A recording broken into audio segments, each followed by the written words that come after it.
Hi, my name is Elise Lemire. I grew up in the nearby town of Lincoln, Massachusetts, and today it is my pleasure to be here on the Lexington Battle Green in Lexington, Massachusetts, to commemorate the 50th anniversary of Operation POW.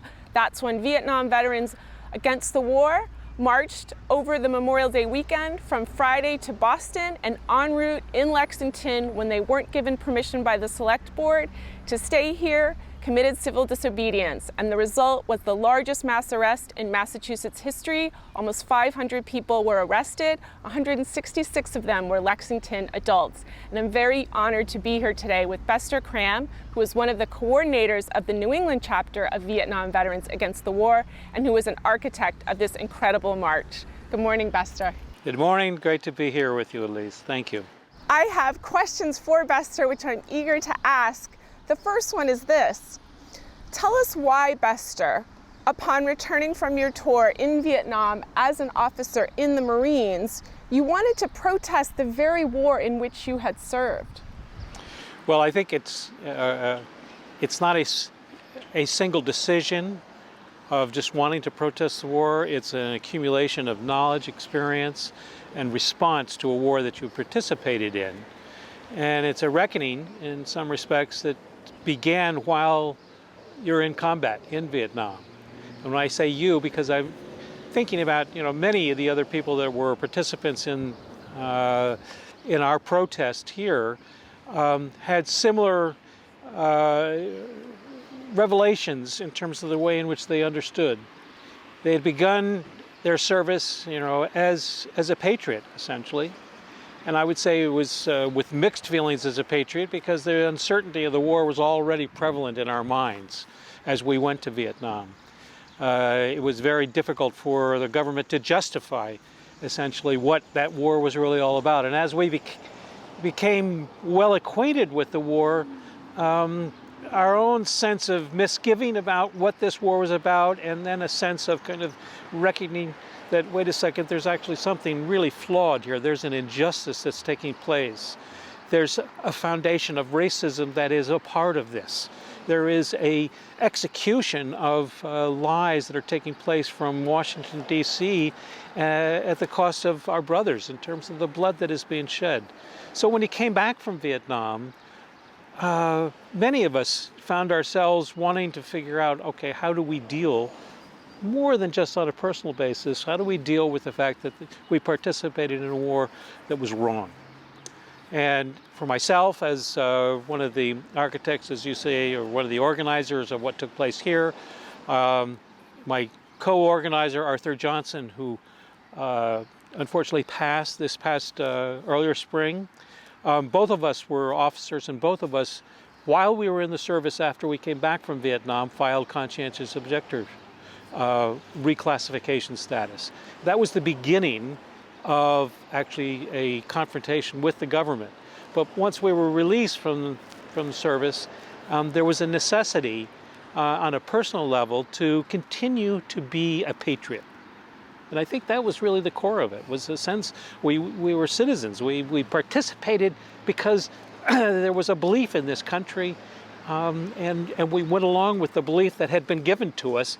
And once we realized that that belief had changed, we still believed in the country as citizens and as patriots. So that's what brought us together. Yeah, the other part that's so interesting too, is you've got to remember, and this is what made Vietnam so different in terms of, say, the Second World War, which a lot of people made references to in terms of the way in which veterans encountered their post-war experiences. We all came back individually. We just, we sort of slipped back into a real world. And there was an absolute need for us to find our brothers and our sisters to process, I suppose, the experience of having been in war, but also to come together and share the stories that gave us strength in terms of how we were processing that. And part of those stories that gave us strength was exercising a sense of political power. Not political power that was given to us, political power that we were demanding. What I want the audience to know is that you devoted more than a year of your life full time to this work of protesting against the war, of organizing your brothers and sisters and working together to make a statement to the country. I mean, talk a little bit about how you managed to spend so much time. I mean, you could have gone back into civilian life and gone to graduate school, which you did later, or get a job, but you worked full time at this as a volunteer. Yeah.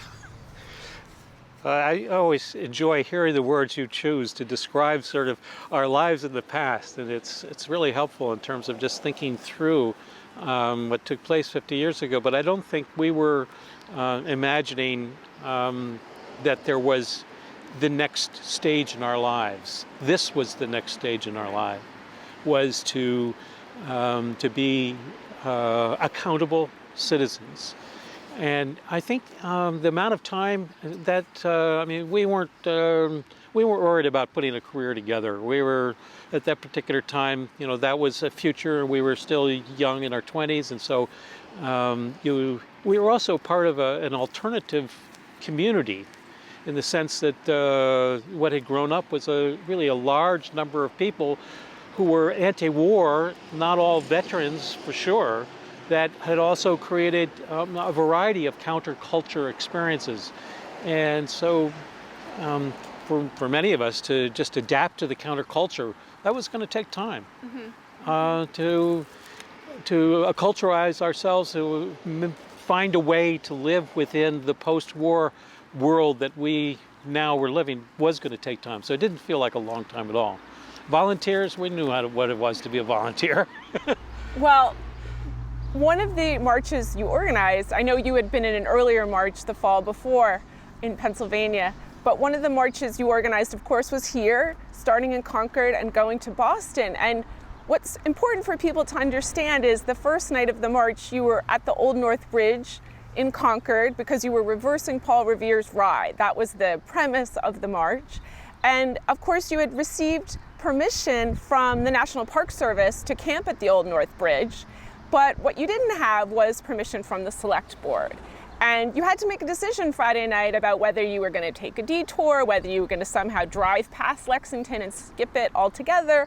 But on Friday night, because the veterans believed so strongly in democratic decision making, as people who were formerly in the military and did not necessarily appreciate anymore how decisions were made there, you did sit down Friday night at the Old North Bridge and you took a vote. And you decided together through discussion and then eventually this vote what you would do. And you voted to come to Lexington without permission and risk arrest. And I wonder if you could tell us about why you decided to do that, why you decided to come knowing that there were a lot of you and the police could come and round you up. So I think that the foundation of the decision in a sense was that we had named our Operation POW. We had named this sort of march Operation POW. And we were indicating that we were all prisoners of this war. And so in some respects, in order to break free, we needed to take a stand.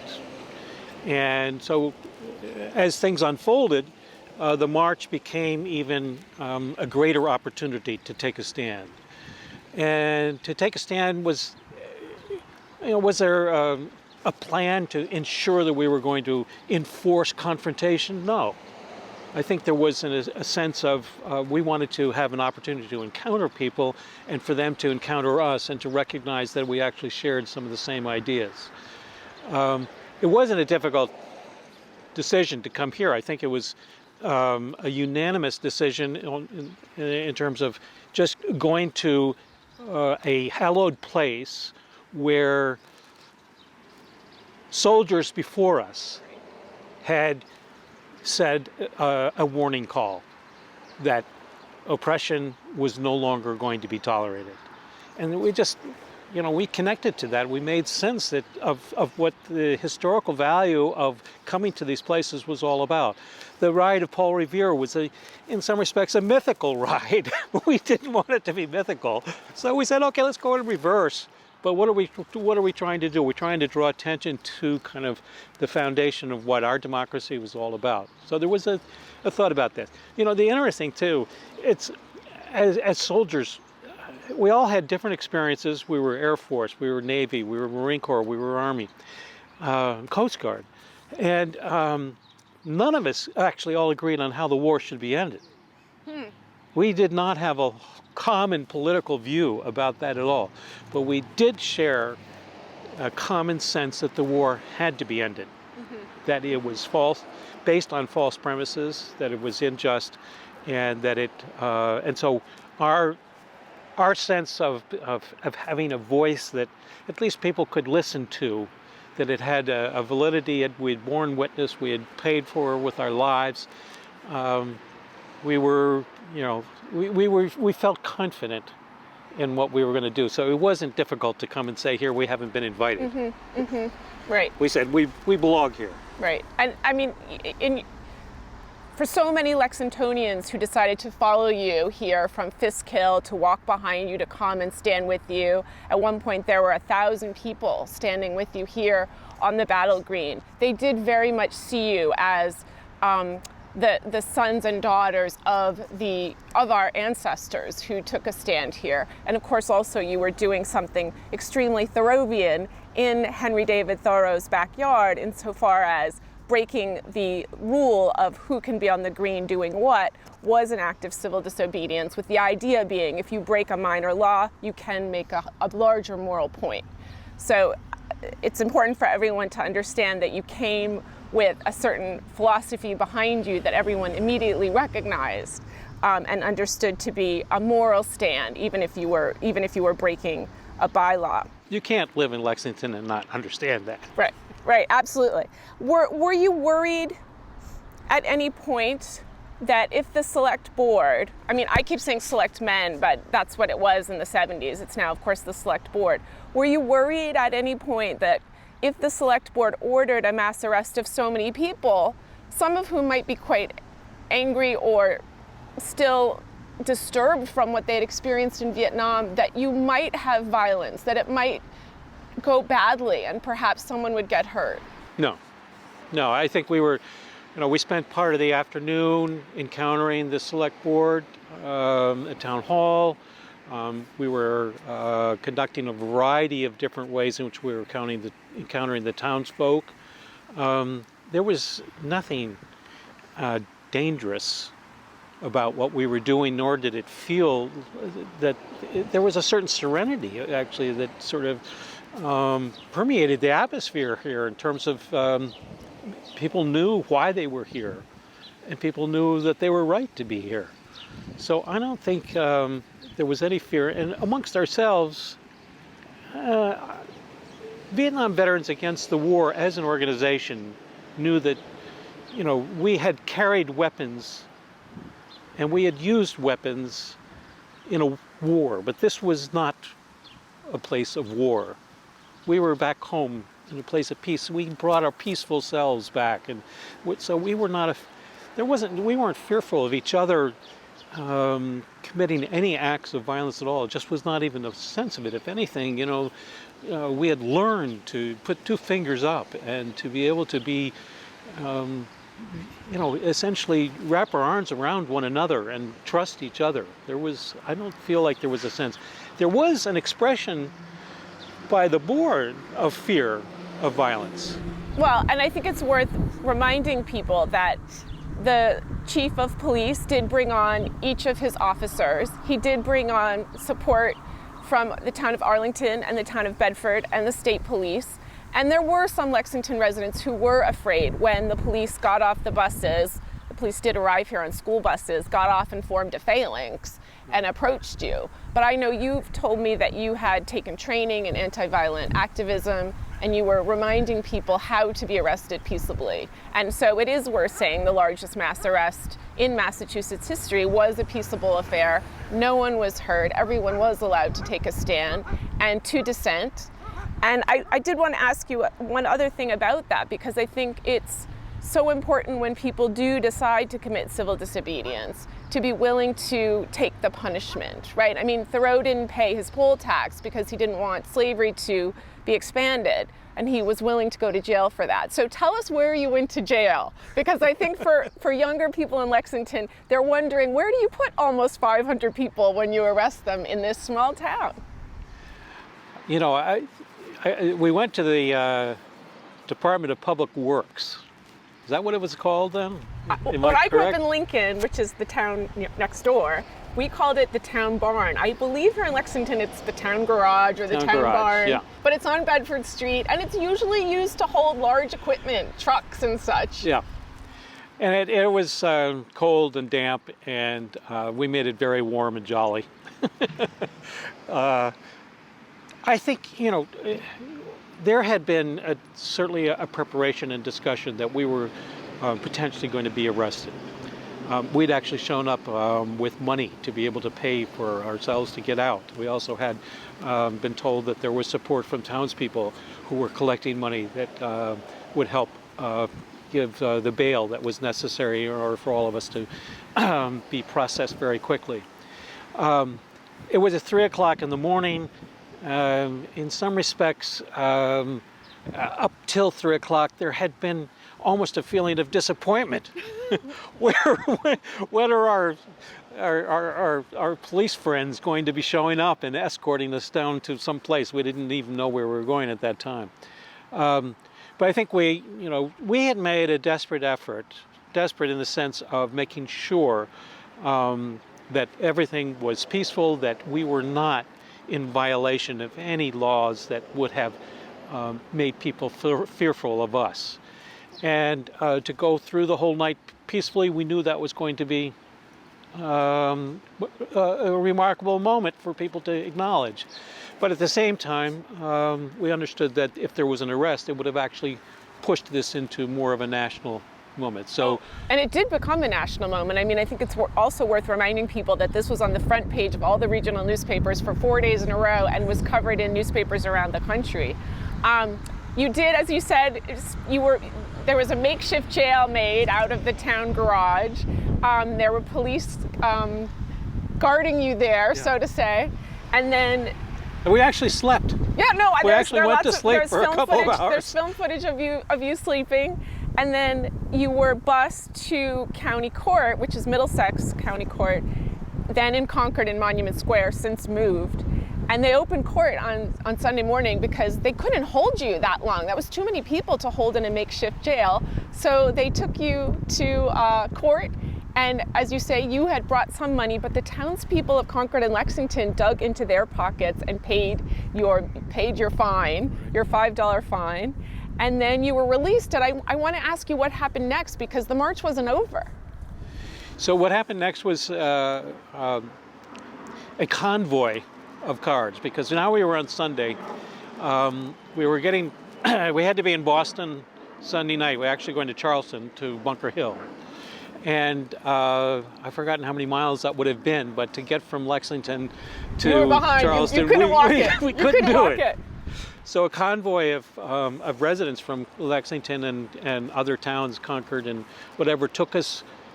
We piled into cars, and they took us to Sullivan Square, I think, and then you walked. Where it was? Sullivan Square. Walked the rest of the way. So you could appear, on patrol as you had been since Concord. That's right. And that was a remarkable kind of march into Bunker Hill, and the reception was fantastic. The differences between Charlestown and Lexington are vivid in everybody's mind, just in terms of the demographically, then very different. Yeah, and the reception, very similar receptions. Yeah. Open arms. Yes, absolutely. And we have to remind ourselves, this is 1971. This is not, we've been at war for a long time. Depends on when you go back, but I go back to 1959, which is the date that's on the Vietnam Veterans Wall, of when the first American soldiers were killed that had been sent to Vietnam to be there. And so here it is, 1971. I mean, you're talking 12 years right there. This is a long time that people had been aware and debating and thinking about the war.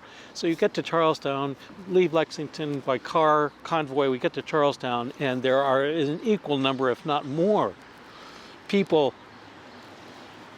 lining the streets, Yeah. welcoming us, Giving you saying drinks peace and now. food. Yes, absolutely. Absolutely. There's film footage of people leaning out the windows just with flags cheering for you. And it is hard for us to maybe go back that far and remember why that was so surprising. There's some film footage of John Kerry remarking with some surprise about that welcome. Because a lot of people thought that to protest the war, if you were a veteran, was demoralizing for the troops that were still in Southeast Asia. But the public completely embraced you and thought if you had been to the war, you knew what you were talking about, and if you were saying it was immoral, it was time to get out. We gave permission to a lot of people for whom they didn't necessarily feel like they had the permission to protest the war. But because of who we were, they connected to us. We were the common man who had fought the war. We were not the college students that had protested the war. We were acceptable to a large demographic. But we have to remember still in 1971 too, like today, there was a polarized society. Right, very similar to today. People were really intolerant of one another because of their political beliefs regarding the war. The one common thing was that by 1971, there wasn't a soul in this country who didn't know what the loss of the war is about. With almost 50,000 people at that time, everyone had lost somebody that was close to them. Yeah. And it was, in some respects, that pure event of sorrow and death made everyone come to the final conclusion that we had to get out of Vietnam.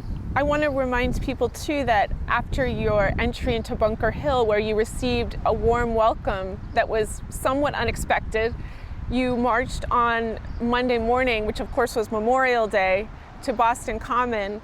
And because of the coverage of the mass arrest, people had been reading about it. They'd been seeing film footage of it on the TV at night. This is when we only had a few channels. And there were 10,000 people waiting for you on Boston Common. So there was just this huge welcome, which is to say the march had been a massive success as in bringing people to your side and making people see your perspective. And you repurposed Memorial Day, right? I mean, instead of it being a day to mourn the dead, I remember reading a letter you'd written to the Boston Globe editor saying, we want to celebrate life. Let's get out of this war and celebrate life. And people thought that was so compelling and came to the Common to be with you. Elise, you're so good about how you appreciate kind of the quality of the thinking that was going on. This was not just angry protests. This was also thoughtful, kind of trying to find new meaning in terms of the actions that we were making and connecting them to the power of place, to the moment of what a Memorial Day is really about. As you suggest, there was a desire to infuse our protest as something that was acknowledging those that had lost their lives, but also acknowledging that we had the power to stop this war so that there would not be any more lives lost. So in some respects, it was trying to remind us that Memorial Day actually is a celebration of the fact that we are alive today, and in acknowledgement of how many lives have been lost in the past. There's so many pieces of the march that we don't have time to talk about, and I want to encourage people to watch and rewatch the documentary film you made about the march using film footage taken during the march by a lot of young filmmakers. This was when it first became popular and possible, I should say, first became possible to carry a movie camera on your shoulder with a quick change magazine so you could shoot on the fly. So a lot of young people wanted to follow you. There was a lot of film footage. You made this documentary, Unfinished Symphony, and I do really encourage people to spend time with that, because we haven't talked about another part of the march, which we won't get into, which was that you reenacted search and destroy missions. So you were doing lots of different things in order to teach people about the war, about what was being done in their name as Americans. But because we don't have time, I want to leave you with this last question, which is, what do you hope the legacy of your efforts in '71 will be? Well, I think, you always ask fascinating questions here, which I'm not sure what I actually fully believe in that. I think one of the legacies that I would hope would be there's a reminder that activism is a part of your life. It isn't just a part-time part of your life to be an activist. Protesting, as we did in '71, you don't have to protest every single day to be an activist. But an activist is essentially essentially making sure your voice is heard. And I guess the other part of it is recognizing that change takes place because you're willing to take a stand. Yep, and more than 200 years ago, men and women took a stand here on the Lexington Battle Green. And 50 years ago this weekend, you took a stand, and that changed how the Vietnam War has been memorialized. If anyone's been to the wall, they know that this war was memorialized in a very different way than the Revolutionary War is memorialized here. You made it impossible for Richard Nixon to extend the war much longer than he did, to accelerate it.